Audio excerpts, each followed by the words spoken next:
नमस्कार, मी तेजस्वी महेंद्र पाचारने तुमचं सगळ्यांचं स्वागत करते चक्रेश ऑफ फार्म या आपल्या यूट्यूब चॅनलमध्ये। आज एक नवीन व्हिडिओ आपण बघणार आहोत। नुकसान भरपाई पॅकेज 2025 अतिवृष्टीमुळे ज्या ज्या गावांचं तालुक्यांचं नुकसान झालेलं आहे त्याच्याबद्दलचा एक नवीन GR आलेला आहे। तर याच्यामध्ये 253 तालुक्यांची नवीन यादी आलेली आहे आणि नक्की ती नुकसान भरपाई कोणाला मिळणार आहे याच्याबद्दलची सगळी डिटेल आपण बघणार आहोत। KYC करायची की नाही याबद्दलची पण सगळी माहिती आहे। तर तुम्ही नक्की व्हिडिओ पूर्ण बघा आणि जर आपलं चॅनल तुम्हाला आवडत असेल तर आपल्या चॅनलला नक्की लाईक आणि सबस्क्राईब करा, जेणेकरून जे पण नवीन व्हिडिओ येतील मी ते तुमच्यापर्यंत घेऊन येणे त्याच्याबद्दलची तुम्हाला माहिती मिळेल। तर नक्की लाईक आणि शेअर करा। तर चला मग आपण आपल्या व्हिडिओला सुरुवात करूया। राज्यामध्ये नुकसान भरपाईचं जे पॅकेज आहे शासनाने जाहीर केलेलं आहे त्याच्याबद्दलचं एक नवीन GR आलेला आहे। 9 ऑक्टोबर 2025 रोजी GR प्रसारित झालेला आहे, ज्याच्यामध्ये जून ते सप्टेंबर 2025 मध्ये अतिवृष्टी व पूर आपत्तीमुळे बाधितांना विशेष मदत पॅकेज जाहीर केलेलं आहे आणि सवलती घोषणा जाहीर केलेल्या आहेत। तर नक्की हे काय आहे GR याच्याबद्दलची आपण माहिती घेऊया। याच्यामध्ये प्रस्तावना दिलेली आहे की जून ते सप्टेंबर या महिन्यात ज्यांचे पण नुकसान झालेले आहे त्यांना सगळ्यांना पॅकेज जाहीर झालेला आहे। हा पॅकेज नक्की काय आहे तो आपण जाणून घेऊया। ह्याच्यामध्ये जो शासन निर्णय आलेला आहे त्याच्यामध्ये राज्यातील 253 तालुक्यांमध्ये जून ते सप्टेंबर 2025 या कालावधीत खरीप हंगाम अतिवृष्टी व पुरामुळे शेतपिकाचे नुकसान झालेले, शेतजमिनी खरडून जाणे, विहिरीचे नुकसान, मनुष्य व पशुहानी, घर पडझड, घरातील वस्तू साहित्य नुकसान, वैयक्तिक तसेच सार्वजनिक मालमत्तेचे नुकसान झालेले आहे। त्याच्यामुळे राज्यात 253 तालुके अतिवृष्टी व पुरामुळे बाधित तालुके म्हणून घोषित करण्यात आलेले आहे। आता हे 253 तालुके नक्की कोणते आहेत हे पण आपण जाणून घेणार आहोत। त्याच्यासाठी तुम्हाला व्हिडिओ पूर्ण बघण्याची गरज आहे, ज्याच्यामध्ये ह्याच्याबद्दलची पण तुम्हाला माहिती मिळणार आहे। आणि सगळ्यात महत्त्वाचं म्हणजे तुम्हाला KYC करावी लागेल की करावी नाही लागणार ह्याच्याबद्दलची पण माहिती देण्यात आलेली आहे, जेणेकरून तुम्हाला ही सुविधा या योजनेचा लाभ घेता येईल। त्याच्यामुळे व्हिडिओ नक्की बघा पूर्णपणे।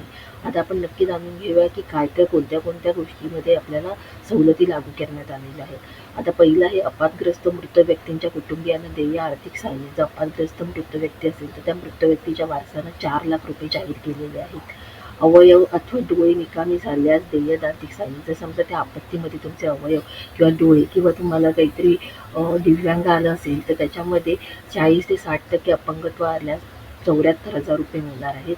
60 पेक्षा जास्त अधिक अपंगत्व आल्यास 2.5 लाख रुपये तुम्हाला मिळणार आहेत। जखमी व्यक्ती इस्पितळात दाखल झाला असल्यास समजा त्याच्यामध्ये तुम्हाला की हॉस्पिटल वगैरेचा खर्च झालेला असेल तर 1 आठवड्यापेक्षा अधिक कालावधी असल्यास 16,000 रुपये मिळणार आहेत। 1 आठवड्यापेक्षा कमी कालावधी असल्यास 5,400 रुपये मिळणार आहेत। पूर्णतः नष्ट झालेल्या पक्क्या कच्च्या घरांसाठी जर घरं तुमची नष्ट झाली असेल, पुरामध्ये वाहून गेली असतील तर 1,20,000 रुपये प्रति घर सपाट भागातील आणि 1,30,000 डोंगराळ भागात जर घर असेल तर अंशतः पडझड झालेल्या घरांसाठी किमान 15%, म्हणजे अगदी थोडंफार तुमची काही नुकसानी झालेली असेल तर 6,500 रुपये प्रति घर पक्क्या घरांसाठी आणि 4,000 रुपये कच्च्या घरांसाठी तुम्हाला मिळणार आहे। झोपडी असेल तर 8,000 रुपये प्रति झोपडी असेल। गोठा तुमचं जर नुकसान झालेलं असेल तर 3,000 रुपये प्रति गोठा आहे। आता मृत तुमची जनावरं झाली असतील त्या पुरामध्ये किंवा आपत्तीमध्ये तर दुधाळ जनावरे असतील तर 37,500 प्रति जनावर आहे। ओढखाम करणारी जनावरे असतील तर 32,000 रुपये आहे।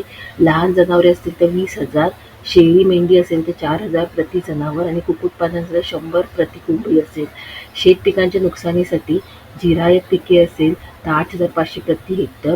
3 हेक्टरच्या मर्यादित असतील तर आश्वासित सिंचनाखाली बागायत पिके असतील तर 17,000 रुपये प्रति हेक्टर 3 हेक्टरच्या मर्यादित आणि बहुवार्षिक पिके असतील तर 22,500 प्रति हेक्टर 3 हेक्टरच्या मर्यादित आहे। शेत जमिनीचे नुकसान तुमचं जर झाले असतील तर नैसर्गिक आपत्तीमध्ये शेतजमिनीवरील गाळ काढणे 18,000 रुपये प्रति हेक्टर। दरड कोसळणे, जमीन खरडणे, खचणे व नदीपात्र प्रवाह बदलल्यामुळे शेतजमीन वाहून जाणे यासाठी केवळ अल्प व अत्यंत भूधारक शेतकऱ्यांना 47,000 प्रति हेक्टर देण्यात येणार आहे।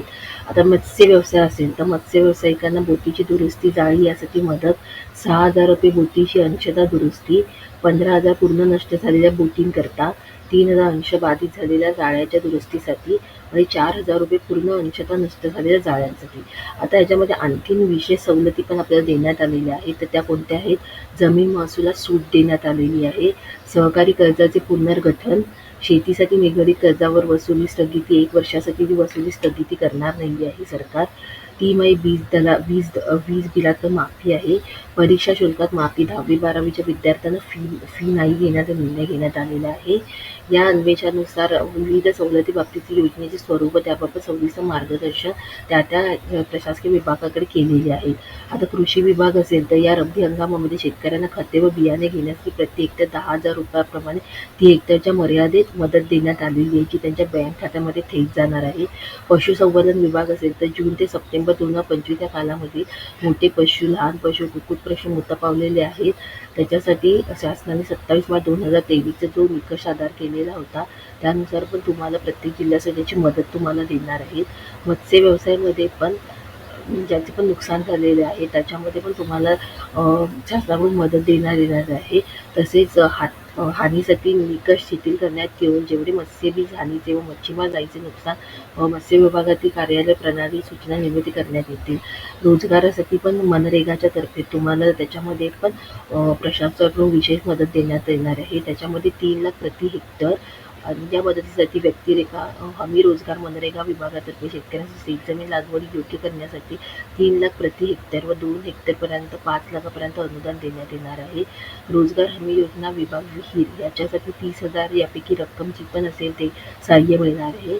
पायाभूत सुविधांसाठी पण तुम्हाला 10,000 कोटीचे विशेष पॅकेज आहे ते सरकारने जाहीर केलेले, ज्याच्यामध्ये ग्राम विकास, सार्वजनिक बांधकाम, जलसंपदा, ऊर्जा या सगळ्यामध्ये तुम्हाला मदत मिळणार आहे. आता याच्यामध्ये KYCसाठी जो महत्त्वाचा मुद्दा आहे त्याच्यामध्ये सरकारने काय सांगितलेलं की ज्या शेतकऱ्यांची ॲग्रीस्टॅकमध्ये नोंदणी होऊन ॲग्रीस्टॅकमध्ये KYC झालेली आहे, अशा शेतकऱ्यांची माहिती DBT प्रणालीवर भरलेल्या माहितीची जरूरत असल्याने मदत मिळणे सुलभ व सुकर होण्यासाठी DBTद्वारे मदत वितरणासाठी आवश्यक KYC प्रक्रियेपासून सूट देण्यात येत आहे. म्हणजे तुमचं ते फार्मर ID रजिस्ट्रेशन झालेलं असेल तर त्या फार्मर ID रजिस्ट्रेशनमध्ये तुमच्या सगळ्या डिटेल आहेत आणि त्या तुमच्या आधारला संलग्न मोबाईलशी जर ते लिंक असेल आणि तो खाता पण तुमचा जर त्याच्याशी अटॅच असेल तर तुम्हाला ती डायरेक्ट मदत मिळणार आहे. तुम्हाला पुन्हा KYC करण्याची गरज नाही आहे. फक्त फार्मर ID रजिस्ट्रेशनवर तुम्हाला ही मदत मिळणार आहे. आता ह्याच्यामध्ये आपण जिल्हे जाणून घेऊ कोणत्या कोणत्या जिल्ह्यांमध्ये. आता ह्याच्यामध्ये हे जे जिल्हे आहेत त्याच्याबद्दलची सगळी माहिती दिलेली आहे. तर तुम्ही ही लिस्ट किंवा ह्याची स्क्रीनशॉट वापरून तुम्ही तुमचा जिल्हा बघू शकता की त्याच्यामध्ये तुमचे तालुके आहेत का, जिल्हा आहे का, आणि मग ते जिल्हे असतील तर तुम्हाला त्या पद्धतीने मदत मिळेल. आता हे सगळे जिल्हे मी तुम्हाला वाचून दाखवत नाही आहेत, पण या जिल्ह्यांची पूर्ण लिस्ट आलेली आहे. जवळजवळ त्याच्यामध्ये 31 जिल्हे आहेत त्यांचे समाविष्ट केलेले आहेत. त्याच्यामध्ये कोणते कोणते तालुके घेतलेले आहेत त्याच्याबद्दलची खूप पूर्ण माहिती आहे. तर तुम्ही नक्की हा GR एकदा बघा आणि अशाच महत्त्वपूर्ण व्हिडिओसाठी आपल्या चॅनल नक्की लाईक आणि सबस्क्राईब करा, जेणेकरून तुम्हाला नवीन नवीन व्हिडिओची माहिती मिळेल. हा व्हिडिओ आवडला असल्यास नक्की शेअर करा. धन्यवाद.